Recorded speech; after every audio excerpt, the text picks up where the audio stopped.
My name is Johnny Walker. I grew up in this area, lived here most of my life in Palm Beach County. So I work in the pharmaceutical industry. I work for one of the largest biotech companies in the world. I enjoy doing it. I've worked in every type of background from basically 10 years in oncology, 10 years in HIV, 3 years in GI now, and multiple years in endocrinology and urology as well. It's interesting how I found out that I had Barrett's because it's probably not the typical way someone finds out. That day, we had gone out to eat, and he did not feel very well that night. And we thought maybe it would just pass. And that next morning, it actually got progressively worse. He got into the hospital, and we thought maybe he would leave a few hours later. And they ended up keeping him a night. It was very alarming for all of us. And then lo and behold, they kept him another night. Long story short, in the hospital for a 3-day stay, and following that stent, while I was in the hospital, they diagnosed me with a partial bowel obstruction from the CAT scan, and because of that, that warranted me having an endoscopy.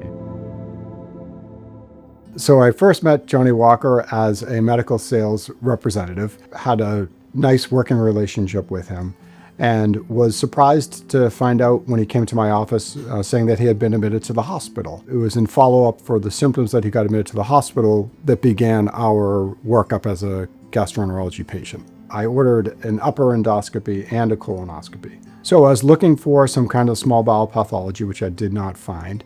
And then doing a routine endoscopic evaluation, you look for irritation in the stomach lining, you look at the transition from the esophagus into the stomach, called the GE junction, where reflux changes occur and where Barrett's esophagus will occur. The danger of Barrett's esophagus is the risk for esophageal cancer. When I did his endoscopy, part of the GE junction was irregular and it caught my eye and prompted me to take some biopsies. The biopsy results come back saying Barrett's esophagus with no dysplasia, which ordinarily we would say, okay, great, no problem. You're a low-risk patient because you really don't have symptoms. Yes, you're a white male over 50, so you're the people who should be screened, but short segment, no dysplasia, you really could go 5 years before you have an endoscopy. I'm accustomed to taking the patients who have Barrett's esophagus with no dysplasia and then asking for that tissue sample to get sent to Castle Biosciences for TissueCypher analysis. Johnny's TissueCypher report came back in the category of high risk for developing esophageal cancer over the next 5 years, and in his case estimated to be 14% risk. Now he's a high-risk patient for developing esophageal cancer. I wasn't expecting the high-risk result from Johnny's biopsies, and I was shocked whenever I saw the result.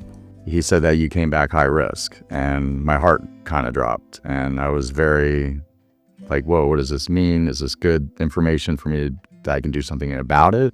Or is this information that I just have to deal with and expect and wait for the worst? Of course, we were alarmed, right? Something high risk is scary for anyone. We wanted to know more information. Is this bad? Is this good? What do we do next? That's really amazing information to have because now we can react on it before something bad happens. And boy, aren't we lucky that we took this sample and had it analyzed to get this data. He was actually excited. He goes, this is good news. He's like, we caught this early.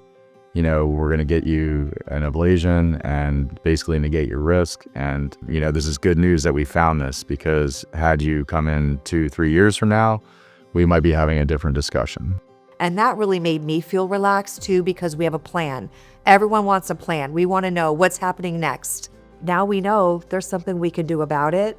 He's not just going to sit around and wait and just come back, you know, every year, every 2 years, every 3. We're not doing that. And we felt really good about the power in that result. With my background in oncology and having this diagnosis and being in oncology for many years of my career, I know what it's like to struggle fighting cancer. And I just thank God every day that, you know, I'm not going to go down that path, that I'm going to be around for my family. I'm not going to have to go through treatment. I'm going to be around for my daughters to see them get married and my wife, you know, to continue living with her and going on vacations with our family and just creating memories, lifelong memories, and continuing to do that with my loved ones. I've quickly learned that the TissueCypher test is something that is tangible, very helpful data that helps me make better clinical decisions with more confidence because it really does change the course of treatment and potentially the course of their life. You know, I know that it gave me peace that I knew I could, you know, do something about it with having this information.